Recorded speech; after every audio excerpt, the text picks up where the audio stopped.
ये 3 जून ही है ना।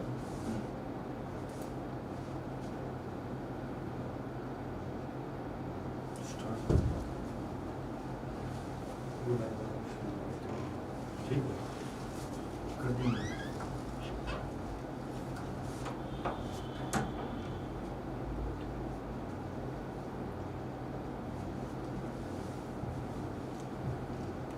Good morning, good morning.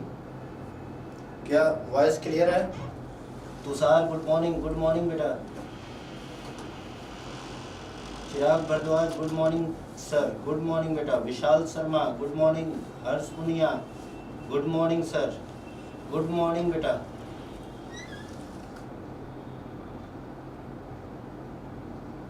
Nikhil Kumar good morning sir, good morning बेटा।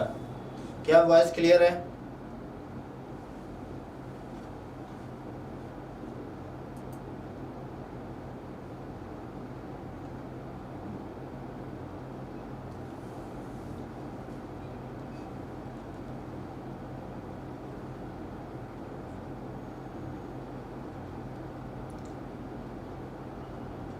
वॉइस क्लियर है बेटा? यस सर, वेरी गुड बेटा।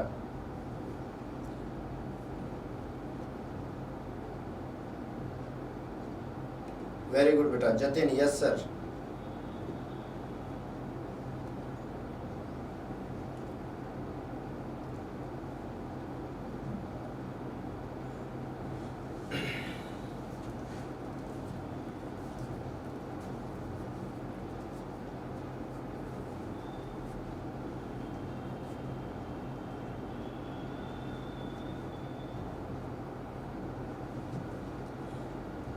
नमस्कार जी, मैं कैप्टन जिले सिंह एकेडमी से सजाब सर ऑनलाइन क्लास में आपका स्वागत करता हूं। आज हम लोग प्रिज्म और रिफ्रैक्शन फार्मूले के बारे में डिस्कस करेंगे। जैसा कि आप लोगों को पहले से ही पता है कि आज की क्लास में हम लोग प्रिज्म के बारे में डिस्कस करेंगे, प्रिज्म और रिफ्रैक्शन फार्मूले के बारे में डिस्कस करेंगे।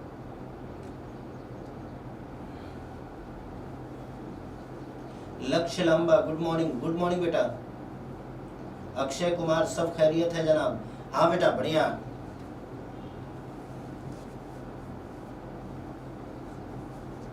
अब हम शुरू करते हैं।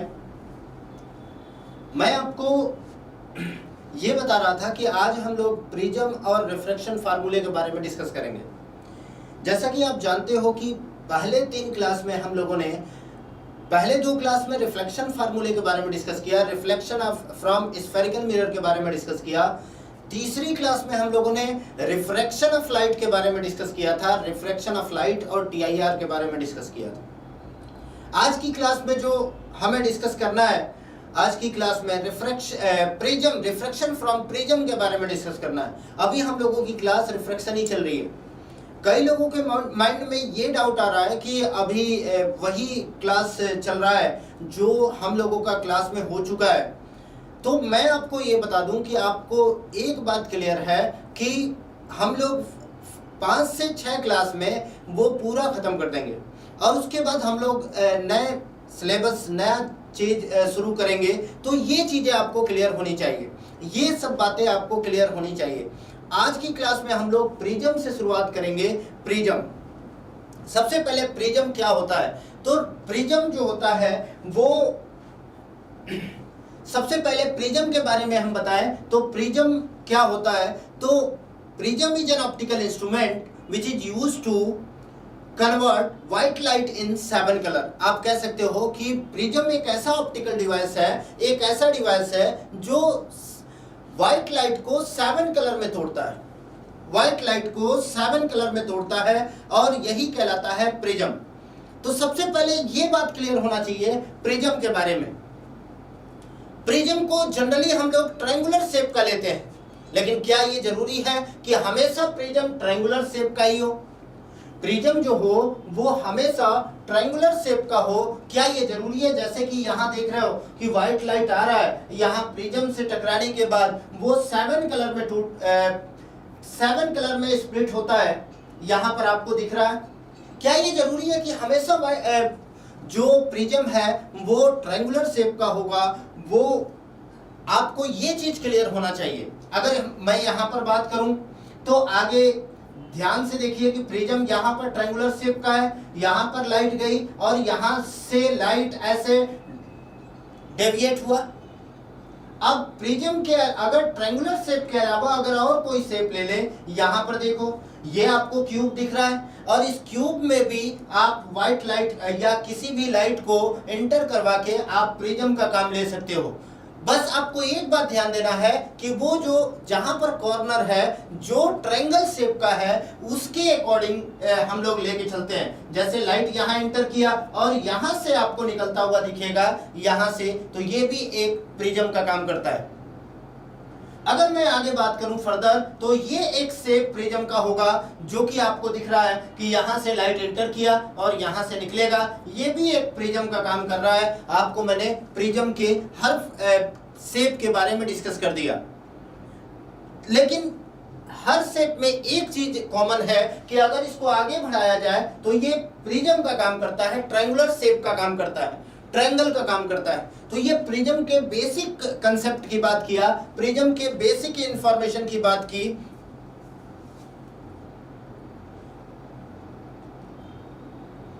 Ashika Phogat, good morning sir. Good morning बेटा, good morning. Ritin Sangwan, good morning गुरुजी। Sangeena, good morning sir. Good morning बेटा। अब आगे बात करूं मैं तो प्रिज्म के बारे में जो बेसिक इंफॉर्मेशन है वो आपको मैंने डिस्कस कर लिया। प्रिज्म से रिलेटेड जो इंपॉर्टेंट कंसेप्ट है, जैसे प्रिज्म के क्वेश्चन आसान बनेंगे, इन सब का डिस्कशन हम लोग इस क्लास में करने वाले हैं। क्या होता है प्रिज्म, कैसे प्रिज्म के फार्मूले यूज होते हैं, कैसे प्रिज्म के क्वेश्चन आते हैं, प्रिज्म में क्या क्या कंडीशन हम लोग अप्लाई करते हैं, प्रिज्म में क्या क्या कंसेप्ट आपके पूरे क्वेश्चन को आसान बनाएगा, ये सब यहाँ पर हम लोग डिस्कशन करने वाले हैं। सबसे पहले मैंने प्रिज्म का आपको प्रिज्म के कंसेप्ट बताया, प्रिज्म का डेफिनेशन बताया, व्हाट इज प्रिज्म। अब आगे हम बात करें तो प्रिज्म से रिलेटेड सबसे पहले एक चीज क्लियर होना चाहिए कि वो क्या है, एंगल ऑफ प्रिज्म, जिसको हम लोग रिफ्रैक्टिंग एंगल ऑफ प्रिज्म भी कहते हैं। एंगल ऑफ प्रिज्म या रिफ्रैक्टिंग एंगल ऑफ प्रिज्म, जिसको रिप्रेजेंट किया जाता है कैपिटल ए से। आप ध्यान से देखो तो ए से रिप्रेजेंट किया जाता है। तो आपको एक चीज क्लियर होना चाहिए कि जो एंगल ऑफ प्रिज्म होता है,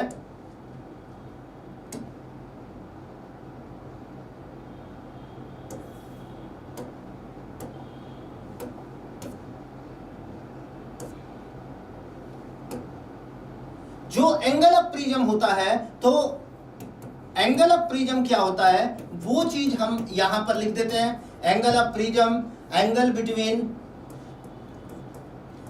between two refracting surface, between two refracting surface.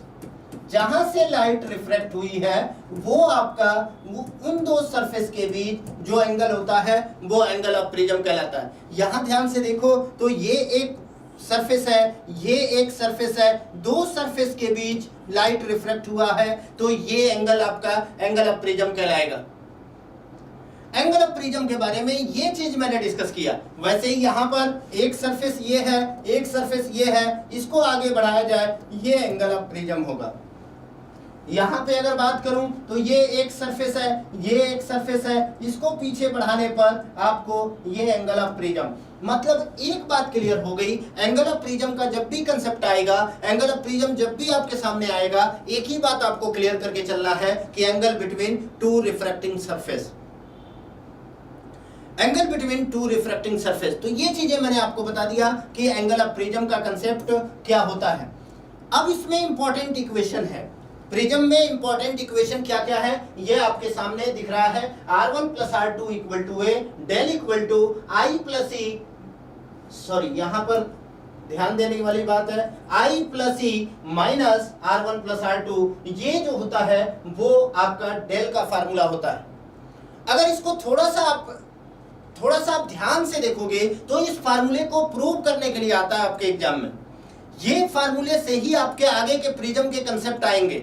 और ये फार्मूला आपको कहां से आया है सबसे पहले ये क्लियर करना है, तो उसके लिए मेरे को यहां पर एक्सप्लेन करके दिखाना होगा कि कैसे ये फार्मूला आया है, क्योंकि जितने कंसेप्ट हैं वो इन्हीं दो फार्मूले से रिलेट करते हैं। और वो क्या फार्मूला, क्या कंसेप्ट है, वो चीज अपने को डिस्कस करना है। सबसे पहले एक प्रिज्म बनाया, प्रिज्म है, एंगल ऑफ प्रिज्म ये हो गया ए। अब यहां पर लाइट इंसिडेंट करवाया, यहां पर लाइट ऐसे इंसिडेंट किया। अब इंसिडेंट किया तो यहां एक नॉर्मल बनाना पड़ेगा, नॉर्मल मैंने बनाया। आपको पता है जब नॉर्मल बनता है तो नॉर्मल से एंगल ऑफ इंसिडेंट आता है, तो ये हमारा एंगल ऑफ इंसिडेंट हो गया। अब लाइट रेयर, ये तो रेयर मीडियम है और ये डेंसर मीडियम है। आपको पिछली क्लास में मैंने क्लियर किया था कि जब लाइट रे रेयर से डेंसर जाती है, जब लाइट रे रेयर से डेंसर जाती है तो नॉर्मल की ओर झुकती है। तो यहां से सीधा जाना चाहिए था, लाइट को सीधा जाना चाहिए था, लेकिन सीधा न जाके यहां से नॉर्मल की ओर बेंड हो गया, तो यहां पर नॉर्मल की ओर बेंड हो गया। यहां तक सबको क्लियर होना चाहिए। यहां तक अगर किसी को प्रॉब्लम है तो वो पूछ सकता है। नॉर्मल की ओर झुक गया बेटा। अब नॉर्मल की ओर झुका, फिर जहां पर इस सरफेस पे टकराया तो यहां से भी एक नॉर्मल बनाना पड़ेगा, और नॉर्मल मैंने बनाया, ये नॉर्मल आपका यहां से बना दिया मैं, ये नॉर्मल बना दिया। फिर आपको पता है कि अब डेंसर से रेयर जा रही है तो लाइट हमेशा नॉर्मल से दूर हटेगी, तो यहां से जो लाइट हटेगी वो नॉर्मल से दूर इधर की ओर हटेगी, ये नॉर्मल से दूर हटेगी। अब इसमें जो जो एंगल आपको दिख रहा है वो यहां पर लिख दिया मैंने। सबसे पहले एंगल आई है, और उसके बाद एंगल यहाँ पर इमरजेंट है क्योंकि ये बाहर निकल रहा है, तो एंगल ऑफ इमरजेंट। और ये अंदर के एंगल है, तो अंदर के एंगल जो होते हैं वो जनरली R1 और R2 लेते हैं, ये हमने ले लिया R1 और R2। अब आप कहोगे ऊपर वाला क्यों लिया, क्यों नहीं लिया? क्योंकि हमेशा एंगल ऑफ इंसिडेंट हो या एंगल ऑफ रिफ्लेक्शन हो, हमेशा नॉर्मल से लेते हैं। तो नॉर्मल ये है और ये है, यहां से हमने एंगल लिया। ये चीज आपको क्लियर होना चाहिए। हम लोग एक बार और इसको डिस्कस करेंगे, लेकिन सबसे पहले एक बार प्रूव करते हैं, फिर आपको आगे बढ़ाते हैं। यहां पर ये R1 है, आपको पता है कि ये अगर R1 है तो ये अब आपको A है, ये इसे हमने P मान लिया, इसे हमने P मान लिया, इसे Q मान लिया और इसे O मान लिया। अब हमने क्या किया, इस रेक्टेंगल में बात किया। रेक्टेंगल, सबसे पहले रेक्टेंगल में बात करने से APOQ, ये रेक्टेंगल हमारे सामने है। इस रेक्टेंगल को हमने लिया, तो इन रेक्टेंगल APOQ, ध्यान दीजिएगा, इस रेक्टेंगल में अगर बात किया तो एंगल A है, एंगल A प्लस ये देखो ये वाला एंगल तो नॉर्मल है और ये वाला एंगल भी नॉर्मल है, तो हमने 90 प्लस 90 ले लिया और plus O is equal to 360। आपको पता है कि किसी रेक्टेंगल के चारों एंगल का सम क्या होता है, वो 360 के बराबर होता है, वो चीज मैंने लिख दिया। अगर मैंने बात किया तो एंगल O की वैल्यू निकाला, तो एंगल O जो आया वो आया 180 माइनस A। अगर ध्यान से देखो तो 180 माइनस A आया, क्योंकि 90 90 180 होगा, इधर जाके माइनस हो जाएगा, A इधर जाके माइनस हो जाएगा, तो 180 माइनस A हुआ। तो ये आपके सामने एंगल O आ गया। अगर एंगल O आ जाता है तो एक बात बताओ, ये आपको ट्रायंगल दिख रहा है, इस ट्रायंगल में अगर बात करूं, इन ट्रायंगल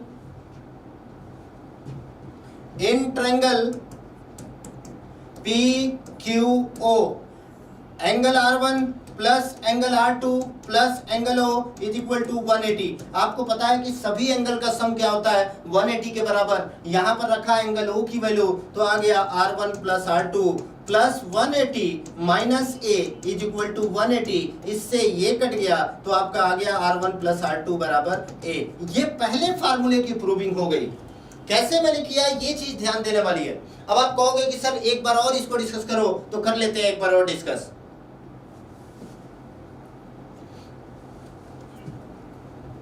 मैं पूरा फिर से इरेज करके फिर आगे आपको बताता हूं फर्दर कैसे अपने को डिस्कस करना है। सबसे पहले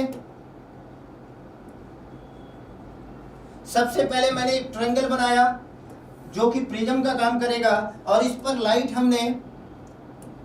लाइट ऐसे इंटर करवाया, यहां से लाइट इधर गई, यहां से लाइट इधर निकली, दोनों पॉइंट पर हमने नॉर्मल बनाया। तो सबसे पहले नॉर्मल बना दिया यहां पर, नॉर्मल बना दिया यहां पर। ये एंगल ए है, अगर बात किया तो ये एंगल ए है, ये एंगल आई है, ये एंगल ई है, ये एंगल R1 है, ये एंगल R2 है। यहां तक ध्यान से देखो मैंने कितना जल्दी किया, क्योंकि आपको ये चीजें क्लियर होना चाहिए जल्दी से, और हमेशा ये बनाना आना चाहिए। फिर से मैं बनाता हूं, ध्यान से देखिए, आपको ये बनाना आना चाहिए, इसीलिए मैं बार बार इसको डिस्कस कर रहा हूं कैसे अपने को बनाना है। सबसे पहले बात को समझो, लाइट यहाँ इंटर करवाना है, यहां से ऐसे, यहां से ऐसे, और दोनों पॉइंट पर अपने को नॉर्मल बनाना है। तो हमने नॉर्मल बनाया, नॉर्मल यहां से हमने बना दिया। पहला नॉर्मल ये है, दूसरा नॉर्मल ये है। अगर बात किया जाए तो एंगल की बात किया जाए तो एंगल कौन कौन सा है? एंगल ये ए है, ये आई है, ये R1 है, ये R2 है और ये E है। अब ध्यान से देखो, अब आई होप कि आपको क्लियर हो गया हो। बताओ बेटा,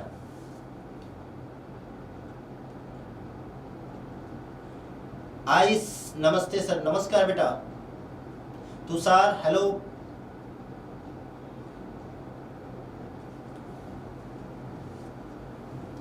यहां पर अगर बात किया जाए तो सबसे पहले इसको हमने पॉइंट बना दिया, P और ये Q और ये O। आपको मैंने क्या बताया, सबसे पहले क्या लेना है, जल्दी बताओ। आप लोग बताओ सबसे पहले कौन सा क्वाड्रिलेटरल लेना है। सबसे पहले ये चीज क्लियर होना चाहिए, अभी थोड़ी देर पहले मैंने डिस्कस किया था। सबसे पहले क्वाड्रिलेटरल लेना है APOQ। हमने लिया क्वाड्रिलेटरल APOQ। अगर हमने क्वाड्रिलेटरल लिया APOQ तो आपको पता है ये 90 है, ये 90 है, तो हमने लिख लिया A plus 90 plus 90 plus O equal to 360। तो O की वैल्यू आ गई 180 माइनस A, एंगल O की वैल्यू आई। अब अगर बात करूं उसके बाद हम लोग O निकालने के बाद इस ट्रायंगल की बात करते हैं, तो मैंने लिखा PQO, ट्रायंगल PQO। अगर PQO लिया तो O की वैल्यू तो रख दिया 180 माइनस A, और बचा हुआ एंगल R1 प्लस R2 बराबर 180 ले लिया, 180 से 180 कट गया, A इक्वल टू आ गया R1 प्लस R2, जो कि मैं आपको यहाँ पर बता रहा था इस फार्मूले को लेके कि ये फार्मूला आपको क्लियर होना चाहिए। आप लोग बताओ यहाँ तक क्लियर है क्या? कमेंट में लिख के बताओ जल्दी बेटा। हाँ बेटा, बिल्कुल बिल्कुल, आप लोग कमेंट में लिख के बताओ यहाँ तक क्लियर है क्या?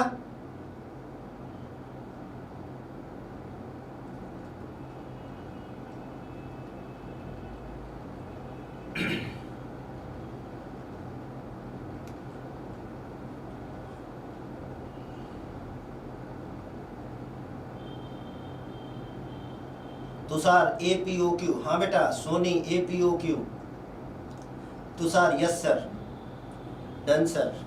हाँ बेटा, बहुत बढ़िया बेटा। अगर मैं बात करूं यहाँ पर, ये पहला इक्वेशन हमने प्रूव कर लिया। अब यहाँ पर आपको एक क्वेश्चन आएगा कि ये डेल कहाँ से आएगा, ये डेल कौन सा एंगल है, तो उसकी अगर बात करूं मैं तो डेल यहाँ पर निकालना पड़ेगा। कैसे? इसको मैं इरेज करता हूं।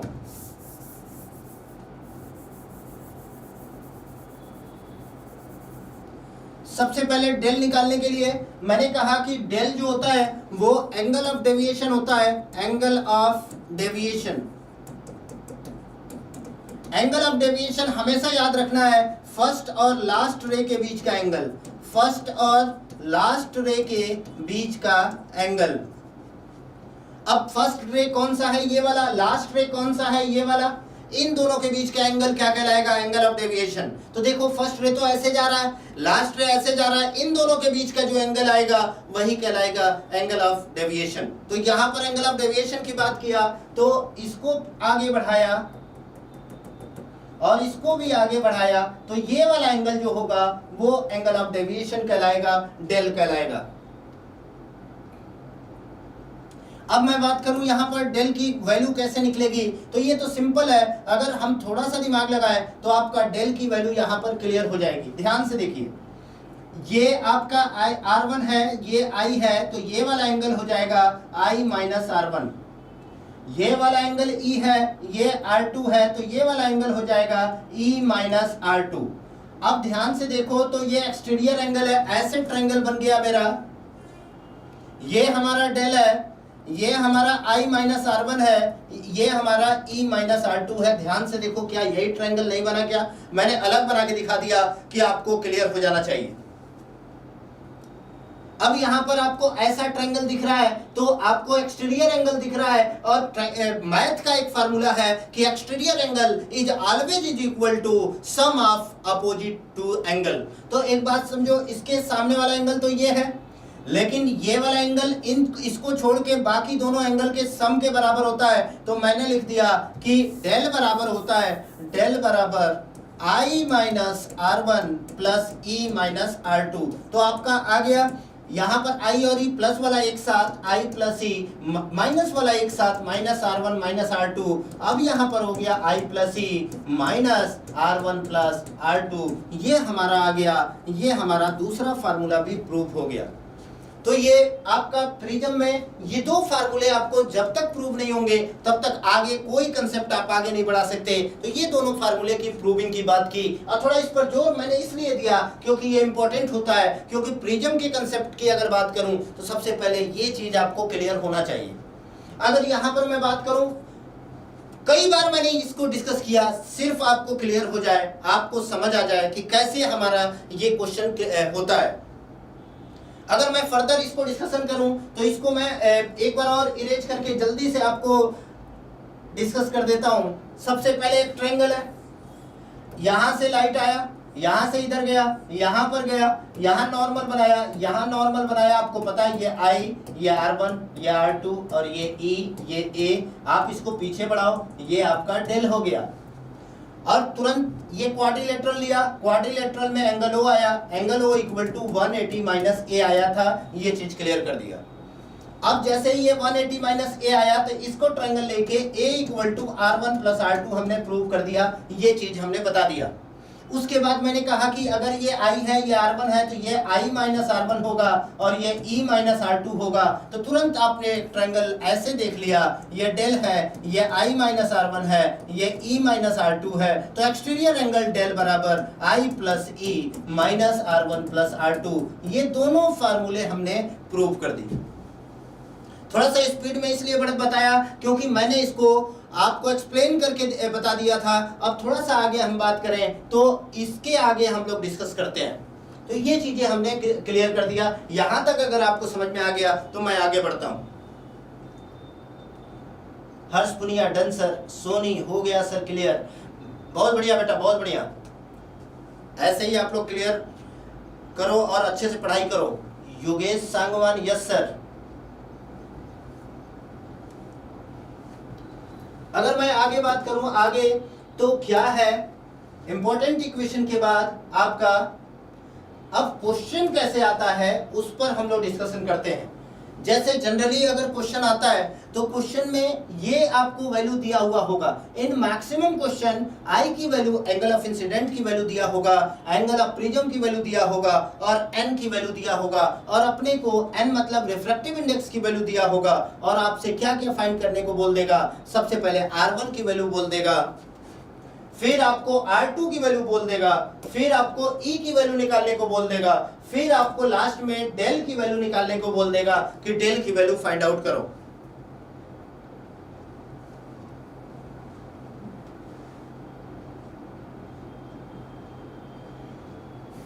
अब हम ये चारों वैल्यू कैसे फाइंड आउट करेंगे इसका हम लोग यहां पर बात करते हैं। तो सबसे पहले आपको दिख रहा है कि यहां एक ट्रायंगल है, सबसे पहले दिख रहा है यहां एक ट्रायंगल है, यहां पर लाइट इंटर किया, ऐसे लाइट निकलेगी, ये एंगल I है, ये एंगल आपका R1 है, ये एंगल R2 है और ये एंगल आपका E है। सबसे पहले एक बात समझो, अगर एक सरफेस होता है, मान लो यहां पर एक सरफेस है, सरफेस से ऊपर का रिफ्रैक्टिव इंडेक्स N1, नीचे का रिफ्रैक्टिव इंडेक्स N2, यहां पर लाइट आया, यहां से लाइट दूसरे मीडियम में थोड़ा सा रिफ्रैक्ट हो गया, ये हमारा I है, ये हमारा R है। तो जब भी एक मीडियम से दूसरे मीडियम में जाते हैं तो एक ही फार्मूला लगता है, और वो कौन सा फार्मूला है? वो फार्मूला कहलाता है आपका स्नेल्स लॉ। स्नेल्स लॉ का यूज करो, simple method of Snell's law का यूज करो और आराम से क्वेश्चन आपके सॉल्व हो जाएंगे। और वो कैसे लगेगा हमने बताया था आपको, n1 इंटू साइन आई बराबर n2 इंटू साइन आर। पिछली क्लास में यही चीज, यही ट्रिक मैंने आपको बताया था। Simplest form of Snell's law n1 into sine i बराबर n2 इंटू साइन आर। ये simplest form of Snell's law लगाना है जब भी लाइट एक मीडियम से दूसरे मीडियम में एंटर करता है, और कोई फार्मूला नहीं लगेगा बेटा। एक बात दिमाग में बैठा लो, जब भी एक मीडियम से दूसरे मीडियम में एंटर करता है तो आपको यही फार्मूला यूज करना है, स्नेल्स लॉ का फार्मूला यूज करना है। जैसे कि यहां पर क्वेश्चन दिया हुआ है कि कैलकुलेट R1। अगर क्वेश्चन देगा R1 की वैल्यू निकालो, आपको दिया क्या है, I की वैल्यू दिया है, A की वैल्यू दिया है, N की वैल्यू दिया है। तो आपको पता है R1 की वैल्यू निकालने के लिए एक मीडियम से लाइट दूसरे मीडियम में गई है तो यहां पर स्नेल्स लॉ लगेगा। आपको पता है स्नेल्स लॉ, ये बाहर का मीडियम तो एयर है तो 1, अंदर का रिफ्रैक्टिव इंडेक्स n दे दिया। अब देखो यहां पर कैसे लगेगा, 1 इंटू साइन आई लिख दिया मैंने, 1 इंटू साइन आई बराबर n इंटू साइन R1, तो n इंटू साइन R1। ये जैसे ही इसको सॉल्व करोगे R1 की वैल्यू आ जाएगी। बताओ यहां तक कोई प्रॉब्लम है क्या? R1 कैसे निकला? अब मैं बात करूं R2 की वैल्यू फाइंड करना है। अब बताओ R1 तो आ गया, R2 निकालना है। अभी थोड़ी देर पहले मैंने एक फार्मूला बताया था, A is equal to R1 plus R2, क्योंकि A की वैल्यू दिया हुआ है, A की वैल्यू दिया हुआ है, R1 मैंने फाइंड आउट कर लिया, तो A equal to R1 plus R2 लगा दें तो R2 की वैल्यू फाइंड आउट हो जाएगी। ध्यान से देखिए, मैंने एक एक चीज जो निकालना अपने को वैल्यू, उसका यहां लाइन से लिख दिया मैंने। अगर कोई भी डाउट है तो आप पूछ सकते हो। तो ये चीजें आपको क्लियर होना चाहिए। अब तीसरा है कैलकुलेट E। अब फिर से R2 आ गया और अपने दूसरे मीडियम में जाना है, तो यहां पर भी स्नेल्स लॉ लगाएंगे। बाहर के मीडियम का रिफ्रैक्टिव इंडेक्स 1 है, अंदर का n है, n into sine R2, 1 into sign A लगा दिया मैंने। n इंटू साइन R2 बराबर 1 इंटू साइन ए, ये आ गया। ये तरीका मैंने बता के तीसरा आपको फार्मूला जो आपको निकालना है वो बता दिया। और लास्ट है डेल की वैल्यू। उसके लिए तो डायरेक्ट मैंने फार्मूला दिया है, क्योंकि आपने आई और ई की वैल्यू यूज करके, आई ई और ए की वैल्यू यूज करके आप डायरेक्ट डेल की वैल्यू फाइंड आउट कर सकते हो। तो ये चारों चीजें मैंने आपको बता दिया कैसे निकलता है। और जनरली प्रिज्म में सिर्फ इतना ही होता है। अगर ये चीज आपको क्लियर हो जाए कि कैसे फाइंड आउट करना है तो आप आसानी से कर सकते हो। अब देखो फिर से ये बात, अगर मैं बात करूं क्या क्या गिवन होगा आई की वैल्यू, ए की वैल्यू और एन की वैल्यू। अपने को R1 निकालना होगा तो यहां पर दिख रहा है आई दिया है, R1 निकालना है, एन दिया है। अब यहाँ पर लाइट एक मीडियम से दूसरे मीडियम में जब भी जाती है स्नेल्स लॉ लगता है। स्नेल्स लॉ लगा दिया मैंने, 1 इंटू साइन आई बराबर n इंटू साइन R1। ठीक है। R2 की वैल्यू निकालने के लिए आपको पता है A बराबर R1 प्लस R2, क्योंकि A की वैल्यू दिया है, R1 की हमने यहां से निकाल ली। अब E की वैल्यू फाइंड करना है, तो E की वैल्यू फाइंड करने के लिए फिर से देखा मैंने, R2 हमने निकाला है, E निकालना है, N दिया है, तो यहां स्नेल्स लॉ लगा देंगे, N इंटू साइन R2 बराबर 1 इंटू साइन A। और लास्ट हमने यूज किया डेल की वैल्यू निकालने के लिए, डायरेक्ट फार्मूला आपको दिख रहा है, डेल बराबर होता है आपका I plus E minus A। ये प्रिज्म में बेसिक कंसेप्ट आपको क्लियर होना चाहिए। अब एक चीज यहां पर ध्यान देना, यहां R2 जो आएगा वो पॉजिटिव आएगा। अगर ये नेगेटिव आ गया तो कई बार होता है, अभी हम एक डिस्कस, चलो हम जब वहां पर क्वेश्चन आएगा तभी मैं आपको ये कंसेप्ट बताऊंगा कि अगर नेगेटिव आएगा तो क्या करेंगे। तब बेसिक से जाते हैं, तब एक एक चीज फाइंड आउट करके हम लोग आगे बढ़ते हैं। बिना फाइंड आउट किए हम लोग डायरेक्ट नहीं रह सकते, उस टाइम अपने को एक एक चीज क्लियर करना पड़ेगा। अब यहाँ पर कई बार होता है क्या है कि ये यहाँ पर R2 की वैल्यू निगेटिव आ जाए, जो कि पॉसिबल ही नहीं है, या E की वैल्यू निगेटिव आ जाए, ये पॉसिबल ही नहीं है, तो वहां पर TIR का कंसेप्ट लग जाता है, तो यहाँ पर लाइट यहाँ से उधर ना जाके इधर ही आ जाती है। तो वो सब चीजें हम धीरे धीरे आगे हम लोग डिस्कस करेंगे और इस पर क्वेश्चन अपने देखेंगे। अब यहाँ पर मैं बात करूं तो क्वेश्चन एक लेता हूं, तब आपको क्लियर होगा कि कैसे अपने को करना है। एक क्वेश्चन है आपके सामने, if if a ray of light passes through a triangular prism of refractive index n equal to √3, यहां ये प्रिज्म है जिसका refractive index n equal to है √3 at an angle I equal to 60 degree, मतलब angle of incident दे दिया 60 degree, angle of incident दे दिया 60 डिग्री। आपको फाइंड आउट करना है नेट डेविएशन कितना होगा रे का, मतलब डेल की वैल्यू फाइंड करना है। तो अपने को देखो यहाँ पर क्या क्या दिया हुआ है, ये एंगल दिया हुआ है 60 डिग्री और ये n equal to √3। Net deviation निकालने के लिए सिंपल एक चीज पता है आपको, नेट डेविएशन निकालने के लिए सबसे पहले डेल का फार्मूला लिखा मैंने I plus E minus R1 plus R2, ये फार्मूला आपका होता है क्योंकि नेट डेविएशन निकालना है। तो अब ये निकालने के लिए आपको क्या होना चाहिए, क्या पता होना चाहिए, ई की वैल्यू पता होना चाहिए, R1 की वैल्यू पता होना चाहिए, R2 की वैल्यू पता होना चाहिए। क्या इसके बिना हम लोग इसको सॉल्व कर सकते थे क्या?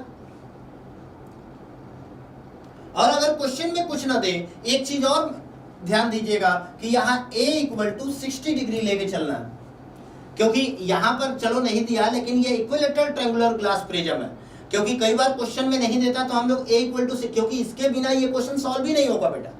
अब बताओ इसका आंसर क्या होगा, जल्दी आप लोग डिस्कस करके बताओ आंसर क्या आएगा, डेल की वैल्यू कितना आएगा, आप कमेंट में लिख के बताओ, उसके बाद मैं आगे बढ़ता हूं।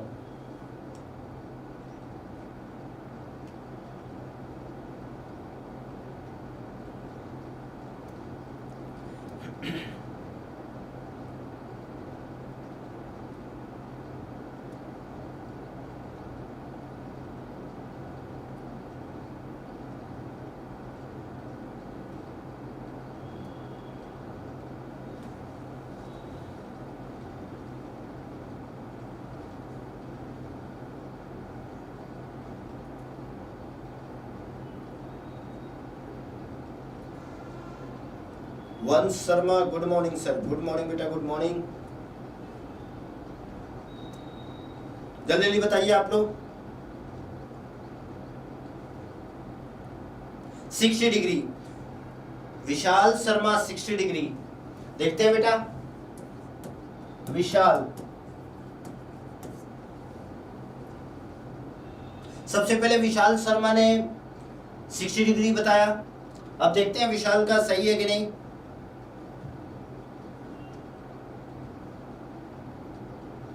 देखो बेटा, अब मैंने आपको बोला कि सबसे पहले R1 निकालो, फिर R2 निकालो, फिर E की वैल्यू निकालो। अब आप कहोगे सर R1 R2 निकालने की जरूरत क्या है, इसके जगह पे A लिख सकते हैं, A की वैल्यू 60 है, बिल्कुल लिख सकते हैं बेटा, लेकिन E निकालने के लिए अपने को R2 निकालना ही पड़ेगा, क्योंकि E अपने को तभी निकलेगा जब R2 की वैल्यू आएगी, क्योंकि हमने आपको प्रोसेस बताया था। हर्ष पुनिया 60 आ रहा है सर, बिल्कुल बेटा। निखिल कुमार 60 डिग्री। देखो बेटा, यहां पर अगर बात करूं मैं तो R1 निकालना है, तो R1 के लिए मैंने सिंपल बताया था स्नेल्स लॉ यूज करो, तो स्नेल्स लॉ लगाओगे तो यह बाहर का 1 है, तो 1 into 60, 1 into sine 60 is equal to √3 into sine R1। अब इसको सॉल्व किया तो यहाँ आ गया √3/2 बराबर √3 साइन R1, √3 से √3 कटा, R1 की वैल्यू 30 डिग्री आ गया। ध्यान से देखिए, ये वैल्यू 30 डिग्री आ गया।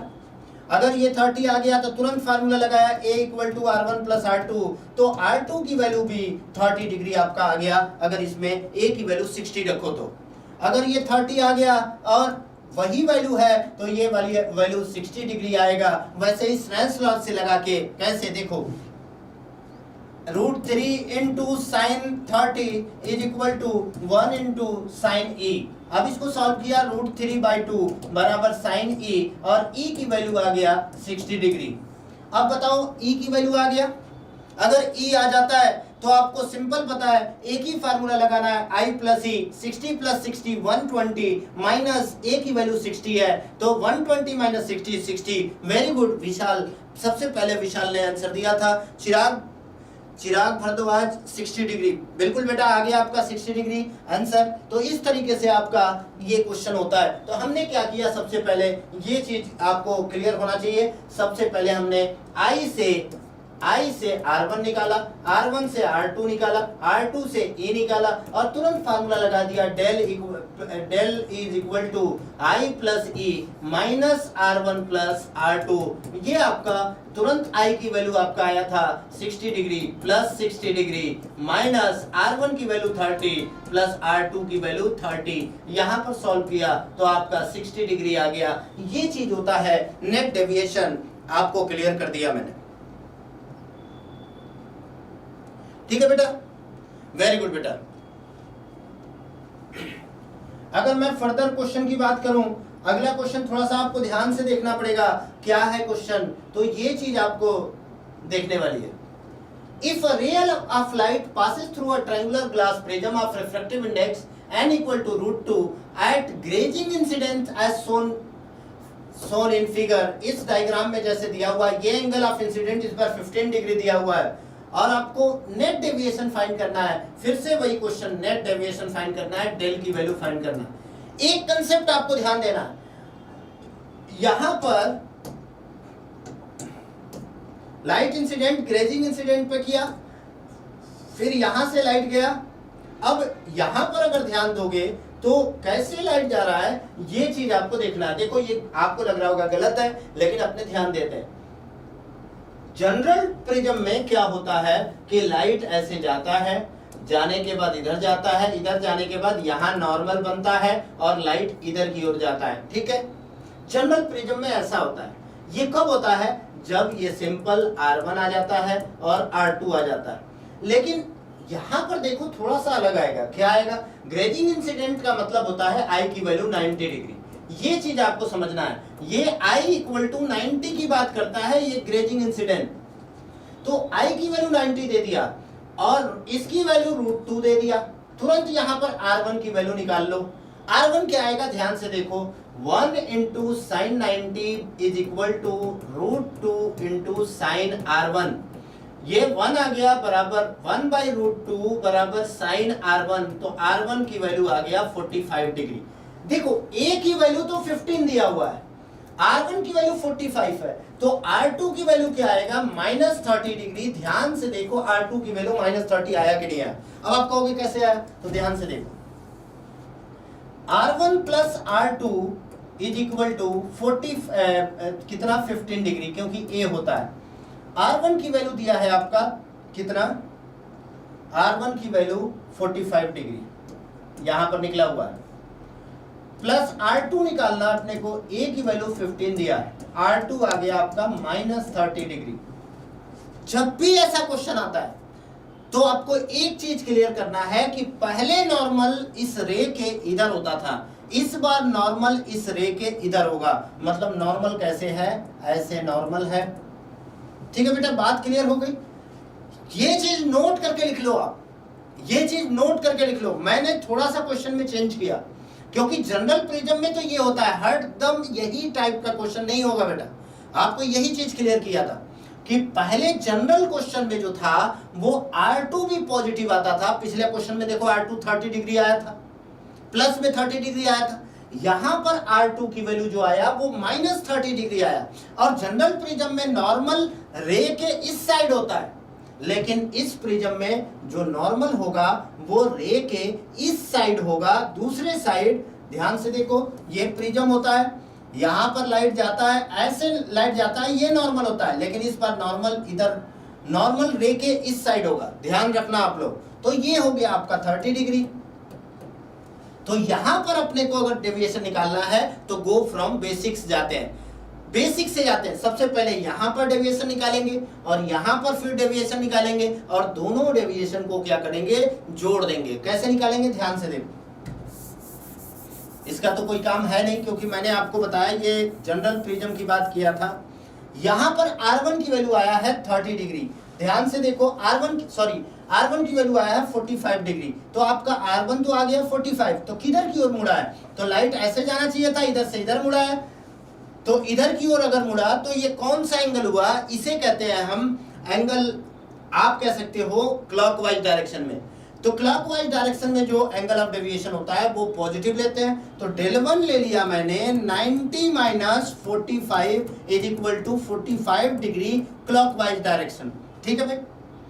डेल वन की वैल्यू आ गया 45। अब आप कहोगे ये फार्मूला कहां से यूज किया? अभी तो कल की क्लास में मैंने बताया था डेल इक्वल टू रिफ्रैक्शन में होता है आई माइनस आर या आर माइनस आई।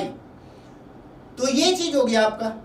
अगर ये वैल्यू आ गई तो फिर यहां पर भी अपने को निकालना पड़ेगा। यहां पर लाइट को ऐसे जाना चाहिए था, अगर देखा जाए नॉर्मल अगर इधर है तो इधर की ओर मुड़ा है, मतलब एंटी क्लॉकवाइज मुड़ा है। और सबसे पहले अपने R2 निकालेंगे।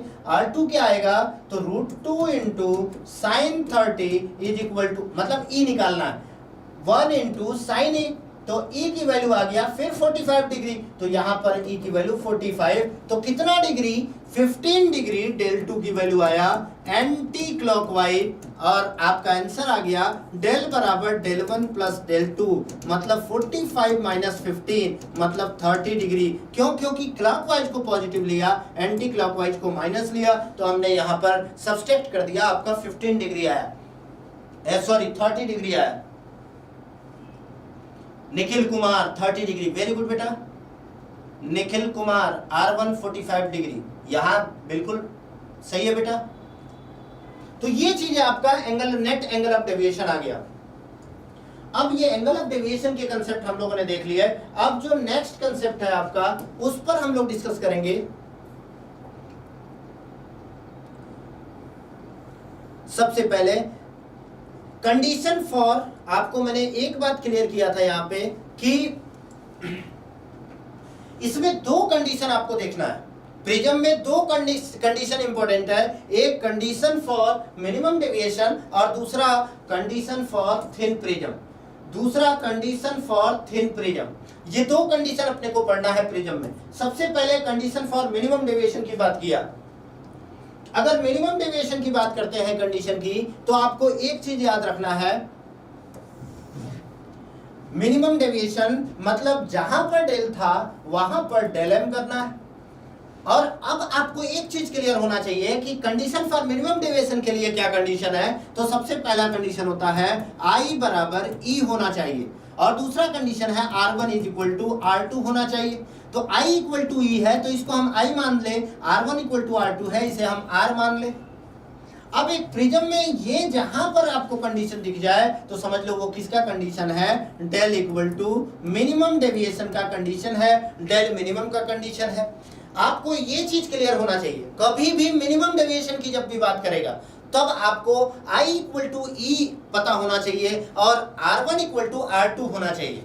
अगर मिनिमम डेविएशन की बात करेंगे तो यहां पर हमने लिख दिया, और जो अपने पास फार्मूले दो थे वो हमको यहां पर लिखना है। क्या फार्मूला था? R1 plus R2 is equal to A, और दूसरा फार्मूला था del equal to I plus E minus A।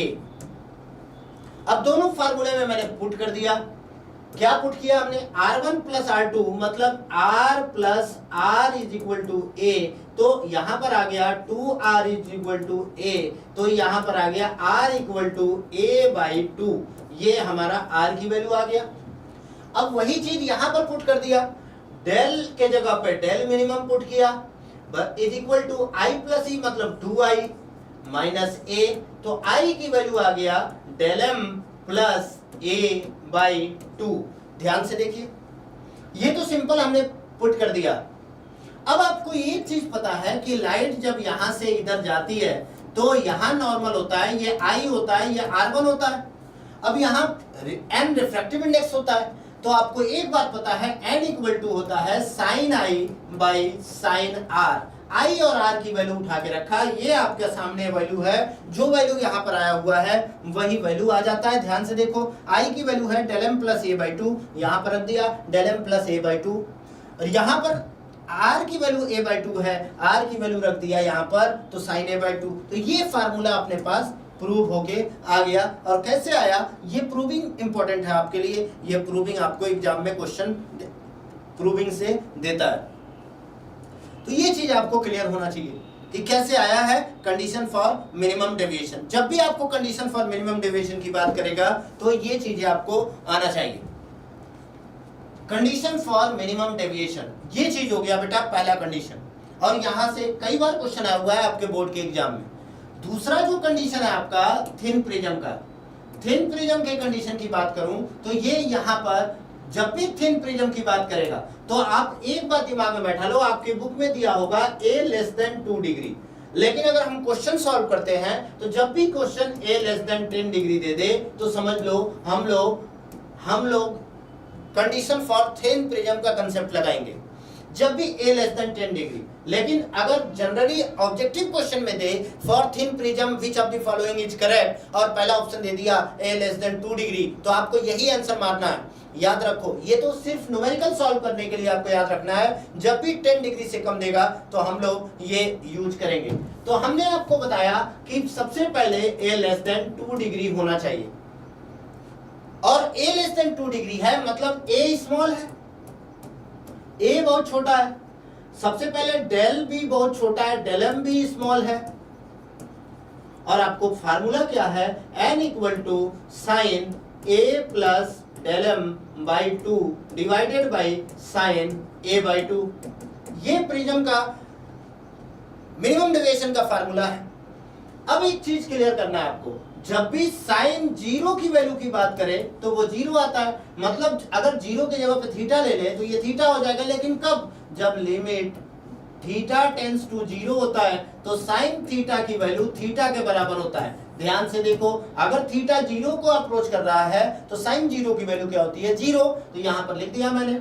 अब यहां पर यही कंसेप्ट लगाया, ध्यान से देखिएगा, n इक्वल टू, यहां ध्यान से देखो, a तो स्मॉल है, डेल m भी स्मॉल है, तो small plus small 2 small divided by 2, तो स्मॉल आ गया, तो sine small equal to small, अभी मैंने बताया sine theta equal to theta है, तो sine small is equal to क्या हो जाएगा, स्मॉल, मतलब a प्लस साइन हट के a plus del m by 2 हो जाता है, क्योंकि यहां से साइन हट जाता है। यहां देखो स्मॉल है, स्मॉल बाई 2 वेरी स्मॉल, तो साइन वेरी स्मॉल बराबर साइन, साइन वेरी स्मॉल बराबर वेरी स्मॉल, तो यहां रख दिया डिवाइडेड बाई a बाई 2, 2 से 2 कट गया, तो अब इसको हमने लिखा तो ये आ गया आपका n equal to a plus del m by a, इसको इधर लेके गए तो n a is equal to a plus del m, तो डेल m की वैल्यू आ गया a n माइनस 1। ये कंडीशन फॉर थिन प्रिज्म का कंसेप्ट है, कंडीशन फॉर थिन प्रिज्म आ गया आपका। तो ये चीजें आपको क्लियर होना चाहिए। आपको सिंपल कंसेप्ट लगाना है, a स्मॉल है, डेल m स्मॉल है, a थिन प्रिज्म के लिए लेस देन 2 डिग्री होना चाहिए। अब आपको फार्मूला जो बेसिक अभी थोड़ी देर पहले मैंने बताया था कि रिफ्रैक्टिव इंडेक्स का फार्मूला कैसे आता है, तो n equal to sine a plus del m by 2 upon sine a by 2, formula जो बेसिक मैंने बताया वो लिख दिया।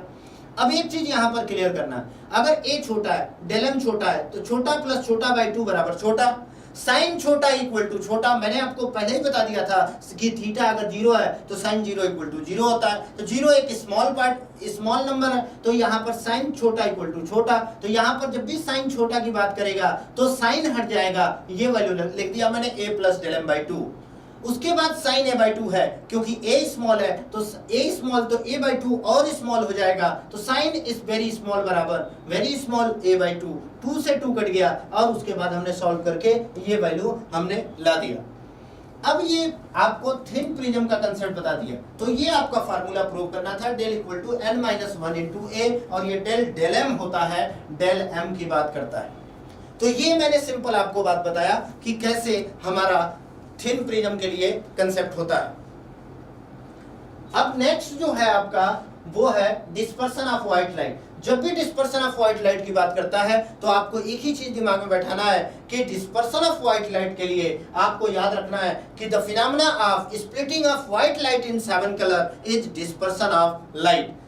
जब व्हाइट लाइट को 7 कलर में तोड़ने का कंसेप्ट बात करता है तो वो डिस्पर्सन ऑफ लाइट कहलाता है, डिस्पर्सन ऑफ लाइट। ऐसे आपका व्हाइट लाइट मान लो यहाँ पर ये 7 कलर में टूटा, और 7 कलर में कैसे टूटा आपको ये चीज ध्यान देना है। तो सबसे ऊपर रेड और नीचे वायलेट होता है, क्योंकि एक बात दिमाग में बैठाना है, जिसका कलर जिस कलर की वेवलेंथ सबसे ज्यादा होती है वो सबसे कम डेविएट होता है, ये चीज याद रखना। तो रेड कलर की वेवलेंथ सबसे ज्यादा है तो वो सबसे कम डेविएट हुई, और वायलेट कलर सबसे कम है तो वो सबसे ज्यादा डेविएट हुई। अब एक बात बताओ, लाइट तो ऐसे जाना चाहिए था, लेकिन ये डेविएट हुई है, तो ये एंगल हमारा डेल आर के लिए होगा एंगल ऑफ डेविएशन, और ये वाला एंगल डेल वॉयलेट के लिए होगा।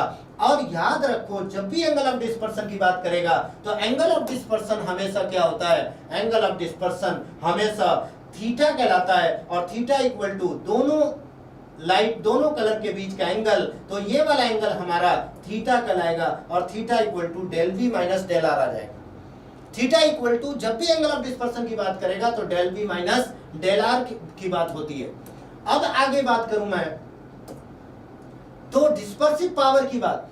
अब यहां पर आपने देखा, यहां पर जो येलो कलर है वो सबसे बीच का कलर माना जाता है। अब वीप की ओर आप लिखोगे, वीप की ओर, तो आपको लग रहा होगा वीप की ओर में ग्रीन कलर सबसे बीच का कलर है, लेकिन प्रैक्टिकली देखा गया कि येलो कलर का जो डेविएशन आता है वो सबसे मिड आता है, इसलिए येलो कलर को मीन डेविएशन बोला जाता है। मीन डेविएशन कौन से कलर को बोला जाता है, डेल वाई को। अब एक बात बताओ, del Y is equal to हो जाएगा डेल वाई, अभी मैंने डेल का फार्मूला बताया था, डेल का फार्मूला होता है n माइनस 1 इंटू ए।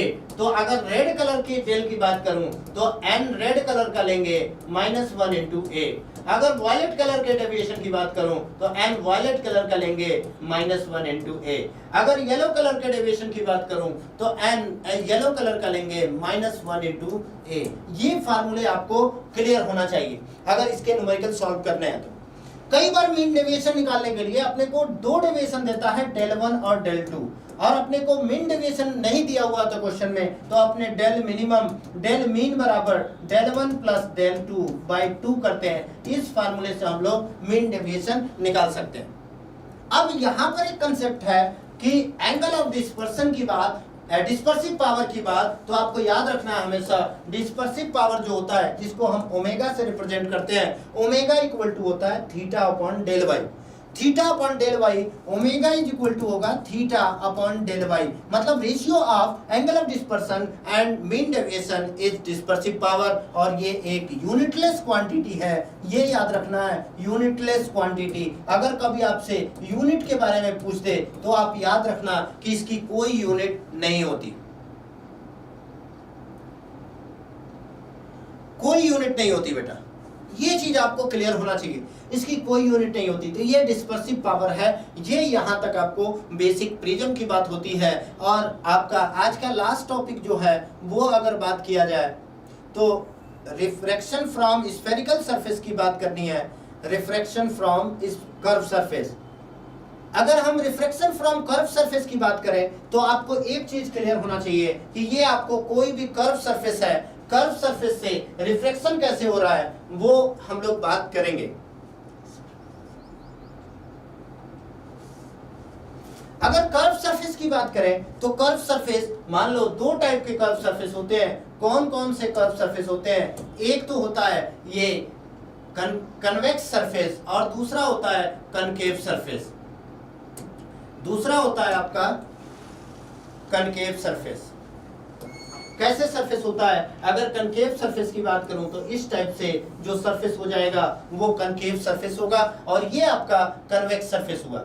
इसमें जो रिफ्रैक्शन फार्मूला आता है वो सिंपल एक ही फार्मूला आपका यहाँ पर यूज होता है, चाहे वो कनकेव हो या कन्वेक्स हो, दोनों के लिए एक ही फार्मूला यूज होता है, n2 upon v minus n1 upon u is equal to n2 minus n1 upon r। ये रिफ्रैक्शन फार्मूला यूज होता है। आपको यहाँ पर दिख रहा होगा, यहाँ बाहर का रिफ्रैक्टिव इंडेक्स n2,